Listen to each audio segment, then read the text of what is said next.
Pelo sinal da Santa Cruz, livrai-nos Deus, nosso Senhor, dos nossos inimigos. Em nome do Pai, do Filho e do Espírito Santo. Amém. Meu Senhor e meu Deus, creio firmemente que estás aqui, que me vês, que me ouves. Adoro-te com profunda reverência. Peço-te perdão dos meus pecados e graça para fazer com fruto este tempo de oração. Minha Mãe Imaculada, São José, meu Pai e Senhor, meu anjo da guarda, intercedei por mim.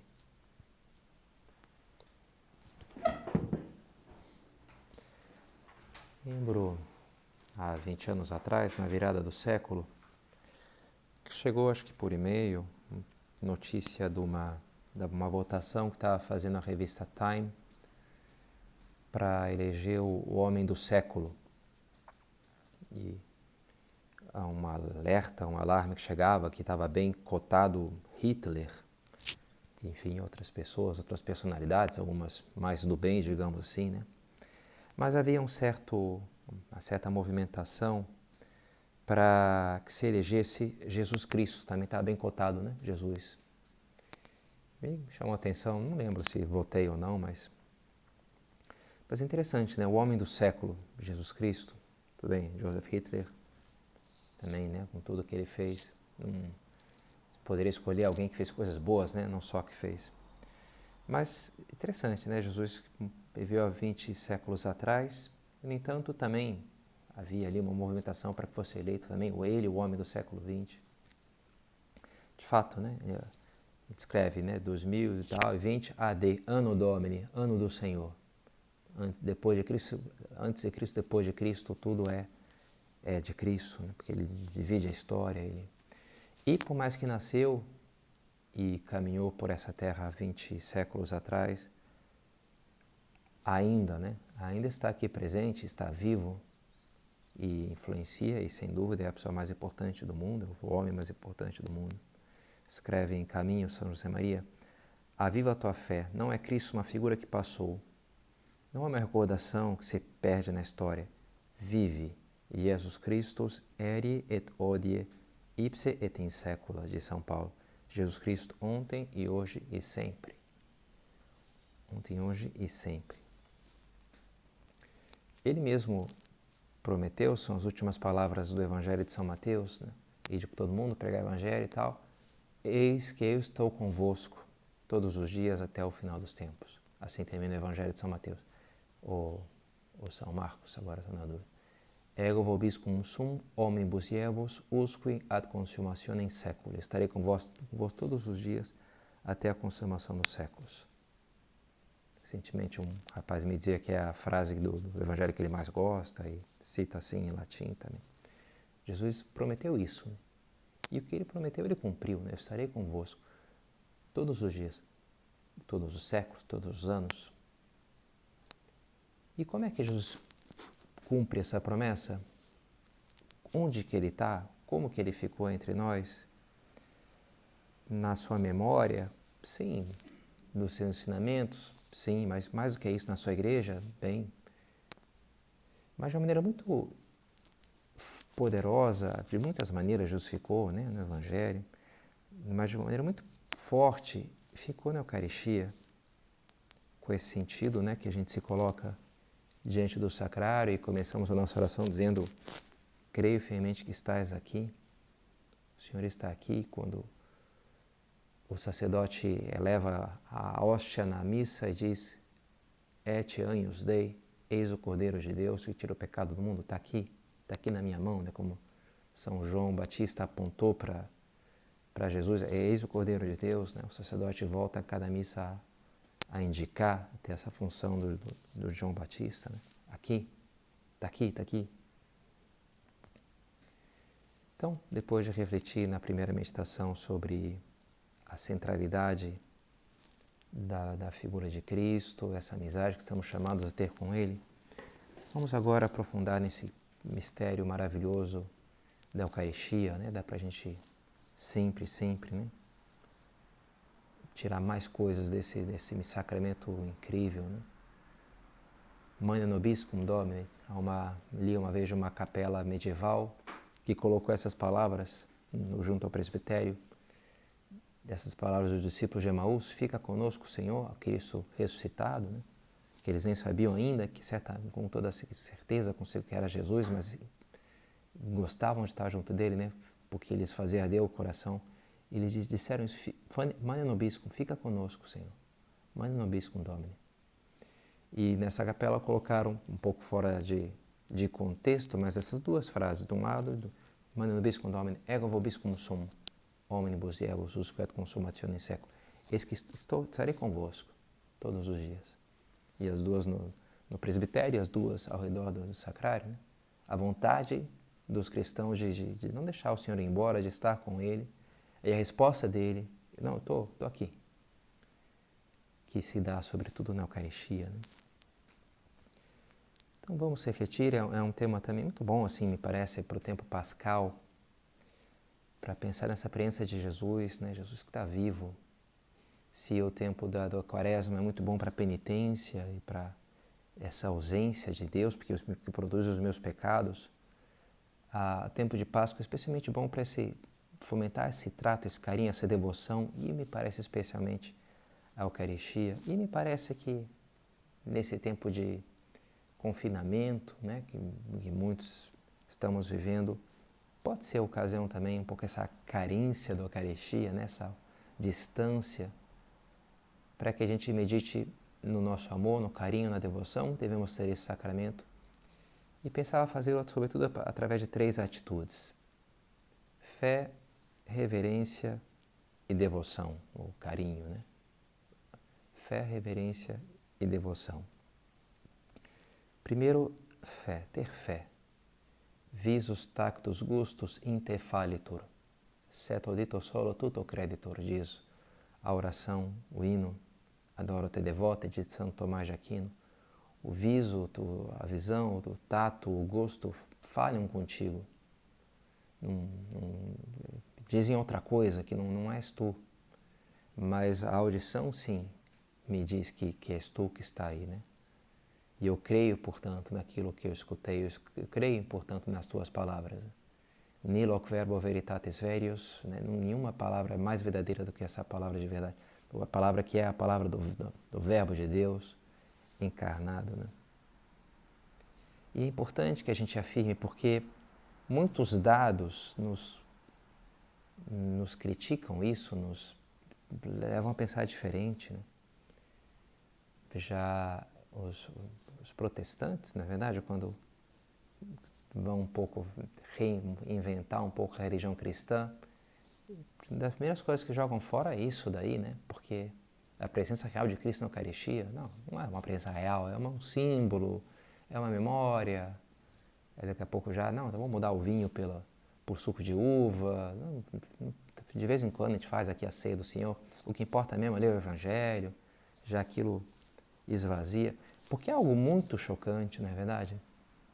Acreditar que Cristo está presente na Eucaristia, como diz a nossa fé católica, com que o seu corpo e sangue, alma e divindade, é algo difícil de engolir essa verdade, essa realidade da fé. E não é só para o homem, não é só para Lutero que foi difícil de engolir isso, ou para as pessoas hoje, já no próprio Evangelho, né? No próprio Evangelho, capítulo 6 de São João, o discurso do pão da vida, na sinagoga de Cafarnaum, a gente nota muito isso. Quando Jesus falando, fez a multiplicação dos pães, seguiram eles porque queriam mais pão, ele começa a prometer, né, um outro tipo de pão vindo do céu, não esse pão que quem come vai voltar a ter fome, eu vou ter um pão que vai, né, não vai ter mais fome, vai viver para sempre, o verdadeiro pão do céu, não o maná. Ele vai prometendo, não, que dá-nos esse pão, Senhor, pois esse pão é a minha carne. O pão, né, é a carne do Filho do Homem. Aquele que come a carne e bebe meu sangue permanece em mim ou nele, a gente citava já na meditação passada, né? E se detém nisso e vai falando e vai repetindo e não dá para interpretar de outra forma aqui como um mero símbolo. Tanto é que diz ali o Evangelho que os judeus diziam, bem duras são essas palavras e quem as pode suportar? e desde então muitos dos seus discípulos já não andavam mais com ele. Aquilo foi tão forte que eles falaram, bem, agora esse homem aqui começou a, sei lá, algum problema aí, né? Mas está falando umas coisas que não fazem o menor sentido, né? Comer a carne dele, beber o sangue dele, como assim? E foram embora mesmo. E o que fez Nosso Senhor? Ao invés de ir atrás deles e dizer, não, deixa eu esclarecer, vocês entenderam mal, é só um símbolo, não quero dizer que vocês vão de fato comer minha carne, isso aí não faz sentido, é um símbolo da minha entrega. Não, Jesus não fez nada disso, deixou que fossem embora. E ainda mais se voltou para os apóstolos e perguntou, também vocês querem ir embora?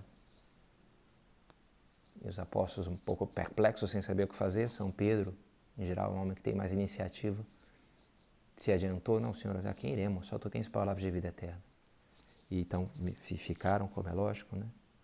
Como que dizendo, olha, não dá para entender muito bem o que tu estás falando aí, mas a gente confia em ti, né?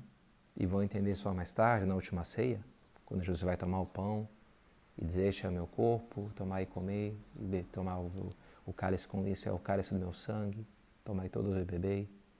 E eles vão entender, vão ver a realização daquelas promessas do Senhor, que a gente comeria a sua carne e beberia o seu sangue. Mas o fato é que não dá para interpretar de outro, que não é assim, que é apenas uma metáfora.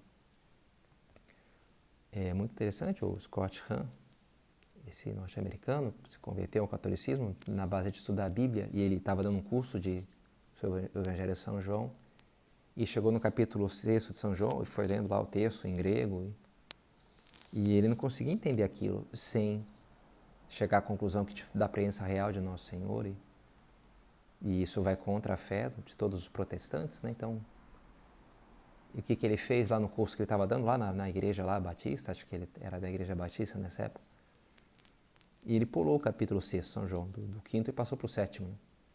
Porque não sabia explicar essas palavras de Jesus, né? Mas aquilo ficou dentro dele, né? E terminou por de fazer católico, né? Porque não dá para interpretar de outra forma a Bíblia, não faz sentido, né? É preciso forçar muito a barra para dizer que é um símbolo que está ali, né? E é bom que a gente, por mais que já, ok, eu tenho essa fé, mas, sabe, me dê conta da grandeza, reafirme o seu creio, né? Credo quid se dei filho, eu creio naquilo que o Filho de Deus veio dizer. Porque uma vez e outra parece que não, né? Não sei, é difícil, é algo tão grandioso, é algo tão mirabolante que o amor de Deus inventou, que a nossa razão humana se encontra pequena diante daquilo, a nossa mesquinhez se espanta, né? Bonita aquela historinha de um gurizinho com síndrome de Down, que a mãe deu a catequese em casa e levou pro padre, padre, meu filho está preparado para fazer a primeira comunhão. E o padre ficou meio assim, bem, será que ele distingue mesmo, né? Só pode comer quem distingue o corpo de sangue de São Paulo, senão come a sua própria perdição. Então levou o gurizinho para fazer uma espécie de prova, né, na igreja, e apontou para um crucifixo e falou, quem é que é aquele ali? Quem é que é ali? E o menininho falou, não, é Jesus. Aí apontou para o sacrário, né? E ele, quem que tá ali? E o gurizinho falou, Jesus. E aí o padre, querendo pegá-lo, né, um pouco, mas peraí, então ele está ali ou está ali, né, no crucifixo ou no sacrário? E o menino falou, não, padre, é que ali no crucifixo, ele parece que está, mas não está. E ali no sacrário, ele parece que não está, mas está. Né? O gurizinho. E o padre falou, bem, se o guri merece um doutorado em teologia, pode fazer pela comunhão, pode fazer o que for. Tão simples, né? Não parece que está, mas está. Ali está assim, né? Aí está o Senhor, estarei convosco. E por isso, né, a gente dobra o nosso joelho diante da Eucaristia e dizemos, meu Senhor e meu Deus. E por isso queremos dizê-lo com tantos gestos diferentes, até com a roupa, né, com que a gente não entra com qualquer roupa numa igreja, numa capela, não vou com qualquer roupa à missa, todas as orações, Me lembro a primeira vez entrando na Basílica de São Pedro, em Roma, e lembrava, né, como São José Maria tinha esse costume de, ao visitar igrejas e basílicas e coisas portentosas, maravilhosas, sempre o primeiro ele via a Capela do Santíssimo, onde é que está o Santíssimo? Né? Depois eu vou ver aqui a Pietà de Michelangelo, o Baldacchino, de Bernini. Primeiro, o mais importante, né? E me veio essa atitude de São José Maria, visitando aquele templo maravilhoso que é a Basílica de São Pedro, e fomos lá, a Capela do Santíssimo, tem que encontrar onde é que está. E me veio essa ideia, olha, aqui está o grande tesouro dessa grande basílica cheia de tesouros, mas nenhum é maior do que Jesus que está presente aqui no centro sacrário, muito rico, como está presente, não sei, né? Uma capela perdida no interior do estado do Rio Grande do Sul, e está igual, é o mesmo Jesus.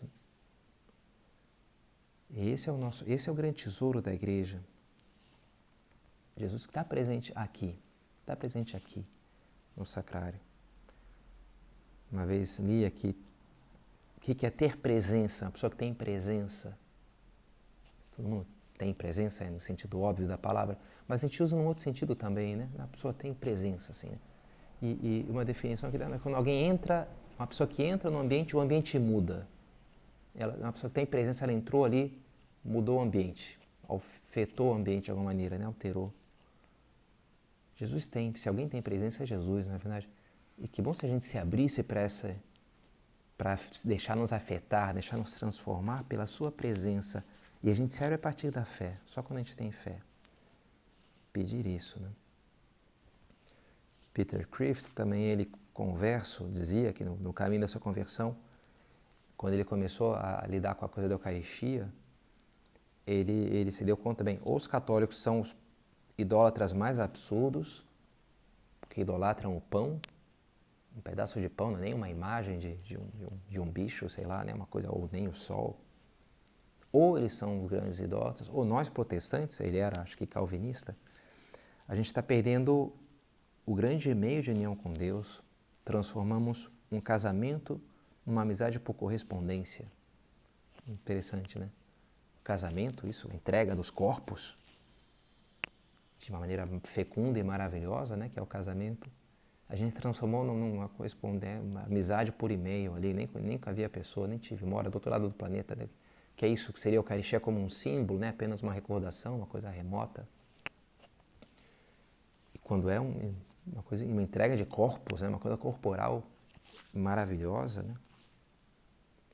Que importante que a gente reafirme a nossa fé nessa presença do Senhor, né?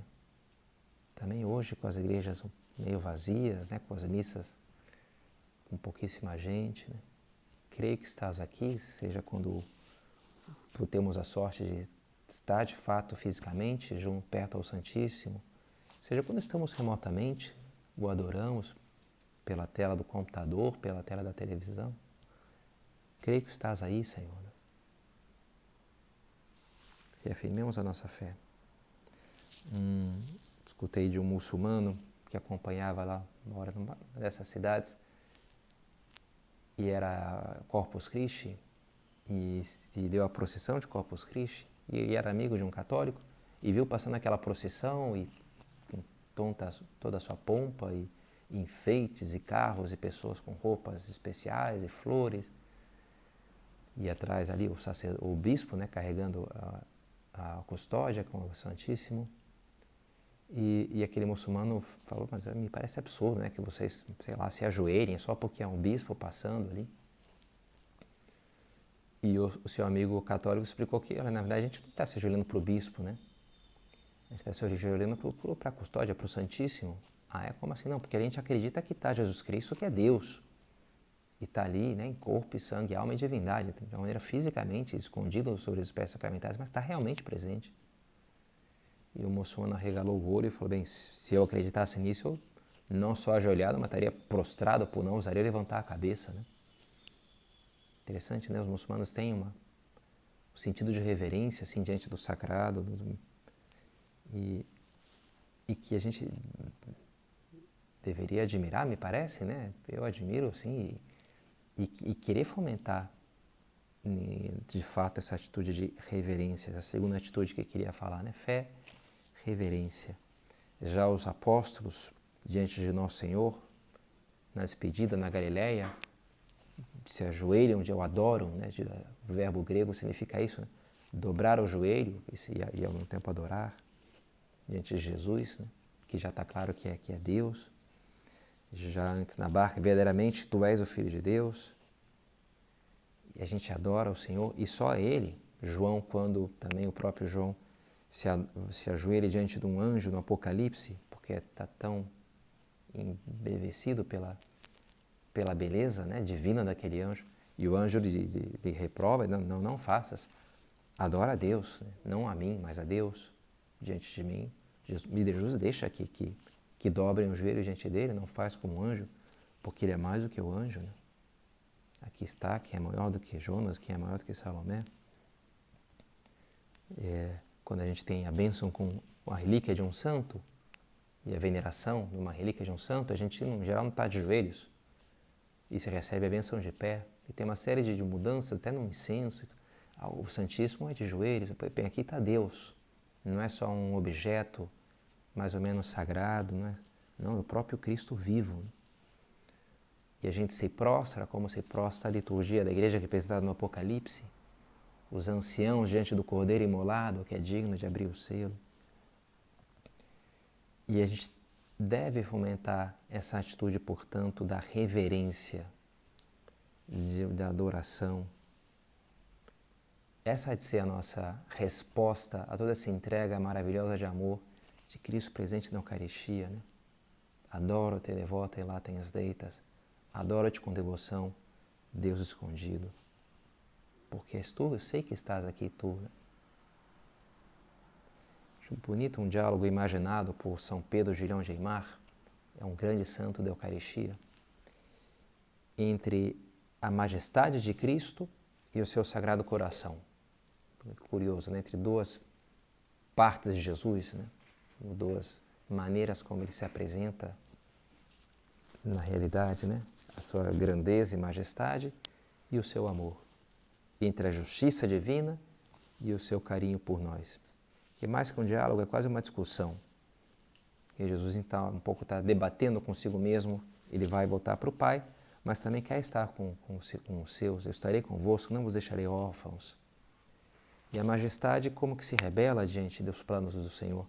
Mas não está consumada a redenção e fundada a igreja? Não está o homem de posse da graça e do Evangelho, da lei divina e dos socorros necessários para praticá-la? Que já não deu tudo, já não deu a graça. E o coração responde, aquilo que basta a redenção não satisfaz ao meu amor. A mãe não se contenta em dar à luz o filho, quer ainda amamentá-lo, educá-lo, acompanhá-lo por toda parte. Eu amo os homens, mais do que a mais terna das mães jamais amou ao filho. Com eles permanecerei. Mas objeta a majestade, mas na forma velada do pão e do vinho, tão baixo, a salvação dos homens não pede tais rebaixamentos. Não precisa ser também tão assim, né? Uma coisa tão desprezível, tão como sei lá, uma pequena partícula de pão.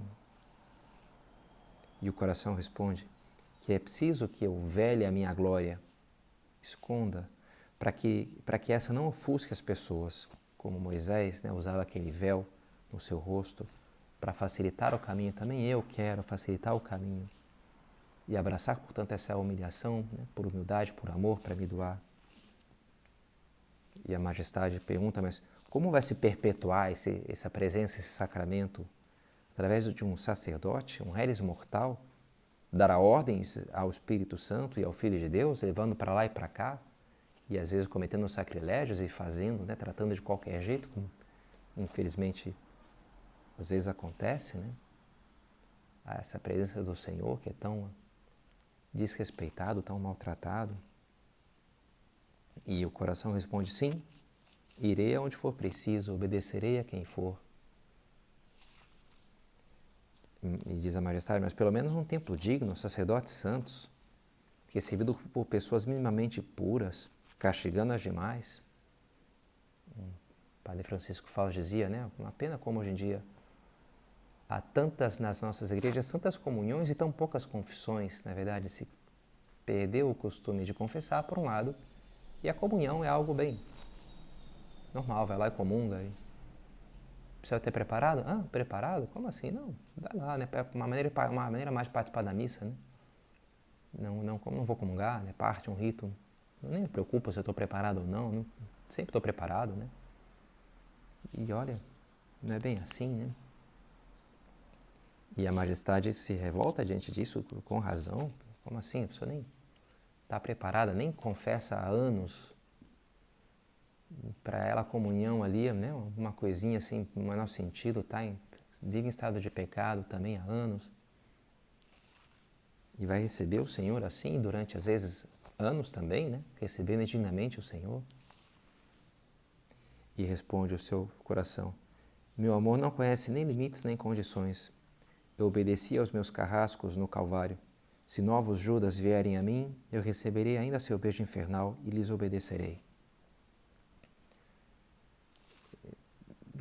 Santa Faustina Kowalska, né? Ontem, domingo passado, foi o domingo da Divina Misericórdia.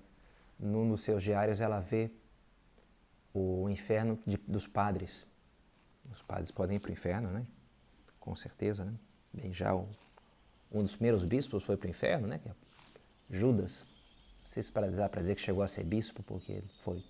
Acho que saiu da Sé antes da instituição da Eucaristia, portanto antes da configuração do sacerdócio cristão, mas era, enfim, era um dos apóstolos mesmo. Não sei também se com certeza absoluta está no inferno, a gente não tem como saber nessas coisas, né? Mas o fato é que Santa Faustina enxerga e vê lá sacerdotes e sobretudo sofrendo nas mãos e na língua. Interessante, né? As partes que tocavam Jesus Cristo, né? Que tocaram indignamente nas suas vidas, tiveram o Senhor e por isso sofriam especialmente porque foram, né, tinham todo esse privilégio de manipular, entre aspas, né, o Senhor presente na Eucaristia e usar aquilo de qualquer. Então, para a gente pensar, né, tantas traições, tantos maus tratos, e ele sempre se dá com tudo, apesar de tudo. Esse descontrole do seu amor, né? E o que eu tenho que fazer diante disso? Então, tratar de qualquer jeito? Não. Pelo amor de Deus, né? Literalmente. Muito pelo contrário, né? Aquilo quem se humilha, a gente exalta, né? Aquela pessoa que tem toda uma dignidade e se despoja daquilo, a gente vai redobrar a dignidade, o pouca que a gente possa fazer, né? E o carinho e o cuidado que a Eucaristia, né? Jesus se humilha, então eu vou lá, agora que eu vou pisar mesmo em cima dele. Não faça isso. Pelo contrário, vou pôr os objetos mais ricos que a gente possa. Para que serve, né, o ouro e a prata? Se não é para louvar a Deus, se não é para.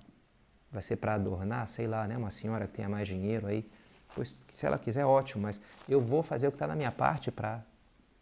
Interessante como mesmo os santos que mais zelavam pela pobreza, tinham mais zelo pela riqueza da liturgia, São Francisco de Assis, o Cura d'Ars, né?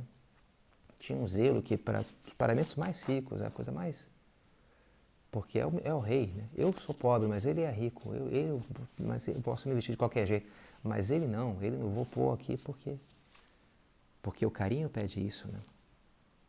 E pede que a gente venha e o adore, e se ajoelhe diante dele, queira estar com ele. Faça visitas, Santa Afonso Maria de Ligório, que fomentava tantas visitas ao Santíssimo, né? Se entrar numa igreja, na Rosário, no centro da cidade, eu passo ali, vou dar um pulinho ali, vou cumprimentar o Senhor. Santo Afonso diz, entre todas as devoções, esta de adorar a Jesus sacramentado é a primeira depois dos sacramentos, a mais apreciada por Deus e a mais útil a nós. Mais útil para a alma, né? Se ajoelhar diante do Santíssimo na Eucaristia, ou exposto no cibório ou na custódia, e adorá-lo e com carinho, com reverência. Quem sabe, especialmente hoje que se perdeu um pouquinho o sentido, né, do sagrado, e a gente tende a tratar um pouco as coisas sagradas de uma maneira, pelo menos as religiosas, né, outras, sei lá, né, a gente pode até os ritos de formatura e da nobreza a inglesa, da realeza, aí sim se mantém algo de protocolo e de ritos, mas uma pena que tenha perdido tanto, né, desse sentido do sagrado na Eucaristia, que a gente precisa retomar isso e fomentar. Estou diante de Deus, do meu Deus, a quem eu vou adorar, a quem eu vou louvar, também com o meu corpo, né? E com as minhas atitudes. E unido à reverência, uma terceira e última atitude que queria comentar é a devoção, porque essa reverência não implica necessariamente distância. Simão Pedro, quando quando da pesca milagrosa, se dá conta, né, de quem tem diante de si, diz a Jesus, afaste de mim, Senhor, porque sou um homem pecador. Afaste de mim, eu não sou digno. Mas, ao mesmo tempo, ele se lança aos pés de Jesus. E Jesus não quer se afastar dele, né? Pelo contrário, ele quer chamá-lo para que o siga. Jesus ficou na Eucaristia, não porque a gente se sinta, não, olha, tenha tal adoração, tal reverência, tal humildade, entre aspas, que a gente nem chegue perto, né? Porque imagina, quem sou eu para estar na presença do Deus vivo? Não, ok, é importante ter essa reverência, sim, esse santo temor de Deus, mas, no tempo, ter devoção e carinho, porque se ele ficou aqui é porque ele quer estar com a gente, né? E assim como ele quis estar com Simão Pedro. E por isso é bom que a gente diga, eu não sou digno que entre na minha morada, mas se uma palavra serei salvo. E peça que ele diga essa palavra e depois logo em seguida se ponha na fila da comunhão, eu não sou digno. Parece uma contradição, né? Eu não sou digno e eu vou lá e comungo. Mas não é uma contradição, porque é só assim que eu vou comungar com proveito, né? Se eu primeiro tenho essa reverência e depois não deixo de me aproximar da mesa do Senhor como Ele quer que eu me aproxime, foi para isso que Ele ficou. Não vim para chamar os justos, mas os pecadores. Não são os sãos que precisam de médico, mas os enfermos, e nós somos enfermos. Por isso a devoção à Eucaristia deve ter isso, reverência e carinho ao mesmo tempo. Tem que ser como que um imã, o sacrário para nós, né? Onde a gente olha, que a gente queira, não uma fonte de terror que me faça fugir, mas um carinho que me aproxime e queira estar junto dele. Escrevia São José Maria, em A Cristo que Passa, devo dizer que para mim o sacrário sempre foi Betânia, o lugar tranquilo e aprazível onde está Cristo, onde lhe podemos contar as nossas preocupações, nossos sofrimentos, nossos anseios, nossas alegrias, com a mesma simplicidade e naturalidade com que lhe falavam aqueles seus amigos, Marta, Maria e Lázaro, os amigos de Betânia, onde Jesus ia lá e se hospedava, né? E Jesus pedia, desde o primeiro centro do Opus Dei, reuniu aqueles residentes, aqueles rapazes, olha, que aqui o sacrário seja Betânia. Eu vou pedir para que vocês se sintam tão à vontade como eu sentia lá na casa daqueles amigos em Betânia. Eu vou pedir para que vocês passem aqui, se possam fazer mais coisas no sacrário, sejam carinhosos com ele, senta ali. Vou escrever uma carta para meus pais, senta aqui, escreve no sacrário, falando com Jesus, pedindo para que ele abençoe os teus pais. Não sei, faz companhia. Tenha carinho. Vamos rodear o sacrário aqui de carinho. Ele pediu, convocou aqueles guris, né? E animava que fosse assim, né? E que bom que a gente queira fazer isso, né? Mesmo que seja à distância, como a gente vinha dizendo. Se eu posso, né? É bonito ver alguns rapazes lá trocando mensagens para fazer a adoração remota, né? Olha, tem tal câmera nessa igreja na Polônia, né? Uma igreja bonita lá com o sacrário, imagem de Nossa Senhora, de adoração perpétua, eles combinaram de ficar em diferentes horários, cada um ali adorando pelo computador, né? Uma coisa, mas que absurdo. Não, mas Jesus está ali, né? Está no mundo, ok? Sempre vai estar a alguma distância, né? No meu caso aqui está bem perto, 1 metro, né? Mas, sei lá, se é 1 metro ou 3 quilômetros, não sei se muda tanto. O fato é que, bem, está aqui nessa terra conosco, né? E é isso que a gente deve adorá-lo, né? Quando a gente participa da missa e ali está acontecendo, ou que talvez não a poucos metros de mim, mas naquele momento, né? Aquela missa está acontecendo e eu posso me unir ao Senhor e adorar, né? A Ele presente na Eucaristia. Queremos viver isso. E vamos pedir à Nossa Senhora. Acho bonito esse documentário, tem um videozinho no YouTube, O Grande Milagre, que relata essa visão de uma senhora chamada Catarina, que teve uma revelação particular durante a missa. E uma hora Nossa Senhora fala para ela, como tu vês, eu estou aqui o tempo inteiro na missa, né? As pessoas fazem peregrinações e buscam os lugares das minhas aparições. Isso está bem, todas as graças que lá se recebem. Mas em nenhuma aparição, em nenhuma parte estou mais tempo presente do que na Santa Missa. Ao pé do altar onde se celebra a Eucaristia, sempre vou me encontrar. Ao pé do sacrário permaneço eu com os anjos, porque estou sempre com Ele. Não dá para separar Maria de Jesus. Nossa Senhora está sempre... Onde está Jesus, está Nossa Senhora. Adorando o seu Filho presente na Eucaristia também, como nós aqui agora. Terminamos então olhando para ela, pedindo que nos ajude também a crescer cada vez mais nessa devoção tão importante, tão central da nossa fé, nesse carinho muito forte a Jesus presente conosco no sacrário. Dou-te graças, meu Deus, pelos bons propósitos, afetos e inspirações que me comunicaste nessa meditação. Peço-te ajuda para os pôr em prática. Minha Mãe Imaculada, São José, meu Pai e Senhor, meu anjo da guarda, intercedei por mim.